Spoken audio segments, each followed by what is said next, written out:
My name is Eleanor Hartman, but most people in Savannah know me as Judge Hartman. That title didn't come easy. 5 years ago, I left behind a family that called me a disgrace. They didn't just shame me. They erased me. And now, they want me back, as if the last 5 years never happened. It started with a letter. Well, technically, it was a wedding invitation, thick, cream-colored, with the Hartman family crest stamped in gold like some royal decree. Inside, a note scribbled in my mother's shaky handwriting. Please come. I miss you. They don't know I'm writing. My fingers trembled when I held it, not because of fear, but because of everything it dragged back, the laughter at my expense, the cold silence as I packed my bags, the way my brother Nathan toasted my so-called failure in front of her relatives. I had spent years building a life outside their orbit, law school, late nights in courtrooms, fighting for people no one wanted to help. I became a judge at 35, a fact my family never acknowledged. And now, Nathan was getting married to Rachel Moore, a rising star in housing rights law. Funny how life works, isn't it? As I stood in my apartment, staring at that envelope under the kitchen light, I felt something stir deep inside, not anger, not grief, but a quiet, simmering resolve. I wasn't going back to prove them wrong or to rub success in their faces. I was going back because it was time to stop letting their silence define me. Would you walk back into the lion's den if your family had cast you out? Would you forgive? Would you fight? I didn't know my answer yet, but I was about to find out. Thanksgiving, 5 years ago, was the last time I stood in the same room with my family. I remember the smell of rosemary turkey, the clink of fine crystal, and the heavy hush that fell over the dining room as Nathan, a few glasses deep, rose to make a toast. Some of us, he said, his grin sharp as a knife, choose to serve the family legacy. Others. His eyes flicked to me, seemed determined to disgrace it. Laughter rippled through the room, awkward and thin, like people weren't sure if they should be amused or ashamed. My mother, Margaret, clutched her wine glass tighter, her mouth a pinched line. My father looked at the centerpiece, pretending I didn't exist. I was 29, a freshly minted public defender, working long hours in courtrooms crowded with people who couldn't afford the justice they deserved. To the Hartmans, that wasn't success. It was failure dressed up as principle. That night, I folded my napkin, stood without a word, and left. No one followed me. No one called. Days became weeks, weeks became years, and silence stretched between us like a canyon. In the present, I sat at my kitchen table. The invitation opened in front of me. My fingers traced the gold lettering. Nathan Hartman and Rachel Moore. I didn't know Rachel, but I knew her kind. Polished, ambitious. The kind of woman my family prized. Still, that note from my mother was a crack in the stone wall they'd built between us. I called Dana, my best friend since law school. I got the invitation, I told her. There was a pause on the line. Ellie, are you really thinking of going? I rubbed my forehead. I don't know. Part of me wants to throw it in the trash. Another part, maybe it's time. Not for them, Dana said softly. For you. Later that night, unable to sleep, I pulled out an old box from the back of my closet. Inside was a letter from my grandfather, the only person who ever believed in me without conditions. I unfolded it carefully, his familiar scrawl trembling across the paper. Real power isn't loud, Ellie. It's standing tall without pushing others down. You weren't born to be their favorite. You were born to outgrow them. I held the letter to my chest, breathing in its steady strength. 5 years was a long time to carry a wound. Maybe it was time to stop letting it fester. The next morning, I made up my mind. I wasn't going back for revenge or reconciliation. I was going back to reclaim something I had lost. Not their approval, but my own peace. The morning I decided to go back, Savannah was wrapped in a soft silver mist. I stood by the window, coffee cooling in my hand, watching the world blur outside. For the first time in years, the thought of facing my family didn't send a wave of panic through my chest. It sent something else. Resolve. Before I could change my mind, I sat down at my and typed in Rachel Moore's name. I needed to know exactly who Nathan was marrying. It didn't take long to find her. Rachel was no ornamental bride. She was a rising star in housing law, passionate about tenant rights, and fierce in the courtroom. And then, there it was. A news article. 8 months ago, she had appeared in my courtroom, standing tall as she argued for a group of tenants facing eviction. I hadn't connected her name back then. There had been no smug introductions, no signs of her connection to Nathan. Just a young lawyer doing the right thing. I leaned back in my chair, a wry smile tugging at my lips. My brother, the man who had mocked my career as a public defender, was marrying a woman shaped by the rulings I had written from the bench. Life, I thought, had an impeccable sense of humor. But the decision to go wasn't as simple as showing up. There was the question of what it would cost me, emotionally, mentally. I called Dana again that night, pacing the length of my apartment. "Ellie," Dana said quietly, "what do you want from this?" I hesitated, the words slow to form. Closure, maybe. Or just, to stop feeling like I ran away. Dana's voice softened. Then go. But go for you. Not to prove anything to them. Later, under the dim light of my bedroom, I pulled out the necklace my grandfather had given me when I passed the bar, a silver pendant shaped like Lady Justice.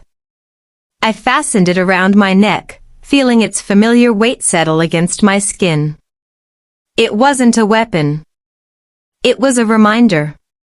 The morning I mailed the RSVP, I took a detour. Instead of heading straight to court, I drove to the cemetery where my grandfather was buried. The air was crisp, the ground damp from an early rain. I knelt at his grave, brushing stray leaves from the marble, and set down a small bouquet of lilies. For a long moment, I just sat there, letting the silence wrap around me. "You always saw me," I whispered. Even when no one else did. I reached into my coat pocket, fingers closing around the old letter he'd written me. "Real power isn't loud, Ellie. It's standing tall without pushing others down." The words had carried me through law school, through sleepless nights in court, through the ache of being cut off from my own blood. They carried me now. When I stood, brushing the damp earth from my knees, I felt lighter. Not whole, not healed, but lighter. I slipped the letter back into my coat, turned toward the car, and drove to the courthouse. That afternoon, as I climbed the marble steps, a courthouse clerk nodded at me. "Morning, Judge." I smiled faintly. "Morning." It was the smallest thing, but it grounded me. Whatever waited at that wedding, I wouldn't be walking in as the woman who left 5 years ago. I'd be walking in as the woman I had become, and that was everything. The Hartman estate looked exactly as I remembered, grand, polished, and cold. The driveway sparkled under the late afternoon sun, lined with cars that cost more than most people's homes. As I stepped out of my car, I caught my reflection in the window. The simple black sheath dress, the low heels, the Lady Justice pendant resting just below my collarbone, I had chosen them carefully. Not armor, not camouflage. Just me. Inside, the house buzzed with the kind of forced cheer only old money could manage. Waiters in starched uniforms floated through the crowd, champagne flutes balanced on silver trays. Conversations flickered and died as I passed, replaced by polite smiles stretched a little too tight. I handed my coat to a young server and moved through the entryway, past portraits of Nathan, at every stage of his charmed life. Baby Nathan. Graduate Nathan. Surgeon Nathan. There was no trace of me on these walls.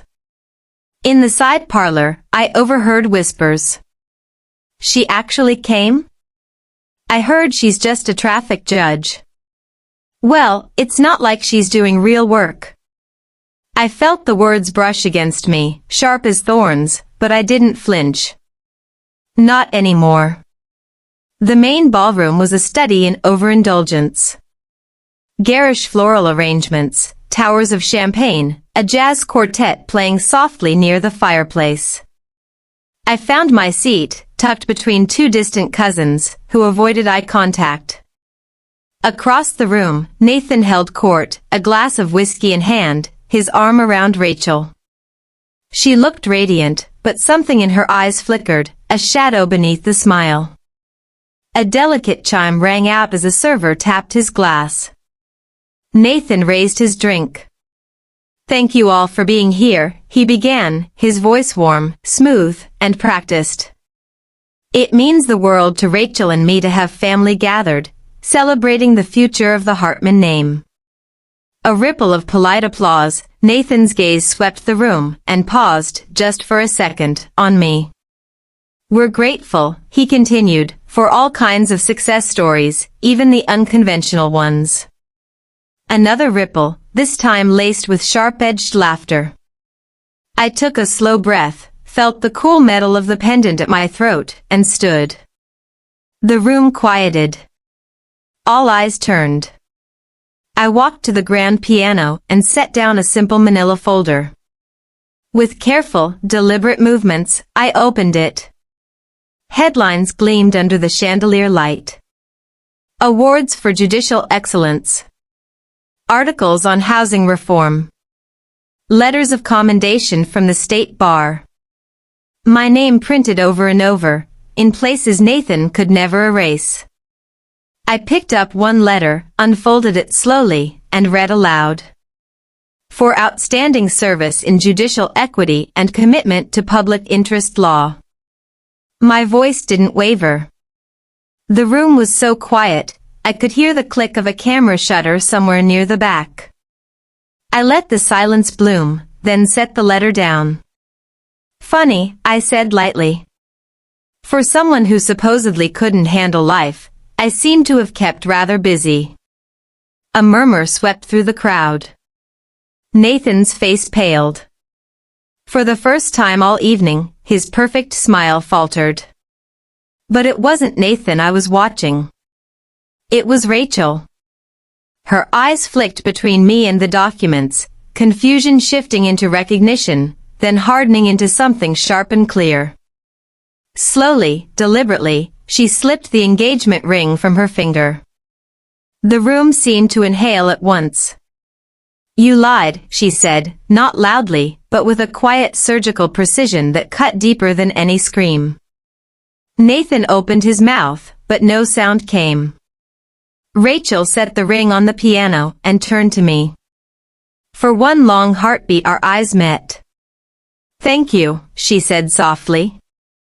Then she walked away, shoulders straight, steps unhurried, leaving behind the perfect image Nathan had worked so hard to build.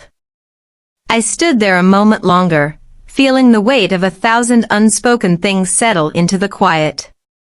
Then I turned, tucked the folder under my arm, and walked back to my seat. The night carried on. Polite laughter, music, the clink of glasses. But something had shifted. The way a fault line trembles just before it breaks wide open. The fallout didn't take long to arrive. By the time I got home that night, slipped out of my dress, and poured myself a glass of water, my phone buzzed on the counter, lighting up with headlines. Not from the major outlets, no, Nathan was smarter than that, but from the tabloids, the gossip blogs, the dark corners of the internet where reputations go to die. Anonymous source claims disgraced judge bullied her way to the bench. Former classmates say Eleanor Hartman was emotionally unstable. Who is Judge Hartman, really? I closed my eyes, exhaled slowly, and let the initial sting pass. This was Nathan's playbook, dirty, underhanded, and predictable. He didn't understand that I'd already prepared for it. Weeks ago, the moment I decided to attend the wedding, Dana and I had put together a press package, copies of my judicial appointments, letters of endorsement from senior judges, awards, media coverage of my work in housing reform and juvenile justice. The truth laid out plainly. The next morning, while Savannah stretched awake under a pale sun, we released it across all my public channels. No rants, no pleading. Just one quiet post anchored by a quote, "Facts are stubborn things." John Adams. By noon, every major news outlet had picked it up. Local radio buzzed with outrage, not at me, but at the obvious smear campaign. Public defenders, housing advocates, former clients, even law professors came forward, not because I asked, but because they wanted to. They spoke on my behalf, fierce and unshakable. Meanwhile, Nathan's carefully curated image began to crack. Word spread that his PR firm had quietly dropped him. Invitations to join prestigious medical boards were rescinded. Donors backed away. His golden boy glow dulled to a desperate flicker. And my family? They did what the Hartmans always did when the house caught fire. They tried to disappear, behind polite statements and closed doors. But this time, silence wasn't neutral. It was part of the story. The calls started trickling in, second cousins, aunts, even old family friends. "We always knew you were special, Ellie. I never believed what they said about you. You're stronger than all of them combined." Too little, too late. I answered none of them, because the truth had already done what years of never could. It stood, solid and undeniable. Instead, I turned my focus to what mattered, the work, the life I'd built far away from the gilded prison of my childhood home. A few weeks later, I signed the acceptance letter for a federal judgeship, a role earned not through family connections, but through sleepless nights, impossible cases, and the quiet, relentless belief that I didn't need their permission to be great. When I placed my signature at the bottom of that letter, my hand didn't shake. And when I dropped it into the outgoing mail, I didn't look back. 1 year later, on a warm spring evening, I stood at the entrance of the Savannah Community Foundation's annual gala, an event I had helped organize, not for prestige or press, but for the neighborhoods that had trusted me long before anyone else did. The scent of jasmine drifted through the air as laughter and music floated out from the ballroom. Inside, there were no marble columns, no family crests on the walls, no desperate performances for approval. Just people, public defenders, teachers, housing advocates, the kind of folks who understood that real work rarely makes headlines. I wore a simple black gown that night. No designer label, no flashy jewelry, just the old silver Lady Justice pendant at my throat. A reminder of where I came from, and how far I'd come on my own. As I moved through the crowd, I saw familiar faces. Not relatives, not the people who shared my blood, but the ones who had become my true family. Colleagues who fought beside me in courtrooms. Neighbors who had cheered for every hard-won victory. Young lawyers I had mentored, wide-eyed and determined. And then, at the edge of the room, I saw her. Rachel. She wasn't the woman I had seen at the engagement party, or the one who had walked away from Nathan with quiet steel in her spine. She stood a little taller now, her eyes clearer, her posture lighter. No designer gown, no ring on her finger, just jeans, a blouse, and a strength she didn't need to flash to be seen. She crossed the room slowly. When she reached me, she didn't offer apology or explanation. Instead, she held out her hand. Not in pity, not in regret, but in recognition. I took it. For a moment, the noise of the room faded. The music, the clinking glasses, the hum of conversation. It all softened around the quiet truth between us. We weren't defined by the Hartmans anymore, or by the chaos Nathan had left in his wake. We were standing in the lives we had built, separate and whole. Later that night, I found myself standing alone by the wide windows overlooking the Savannah River, watching the city lights dance on the water. I reached up, fingers brushing the pendant at my throat. They tried to erase me from the story, I thought, a small smile tugging at my lips. I wrote a better one instead. Sometimes the deepest scars don't come from strangers. They come from the people who were supposed to love us first. But scars aren't the end of the story. Sometimes they're just where it begins.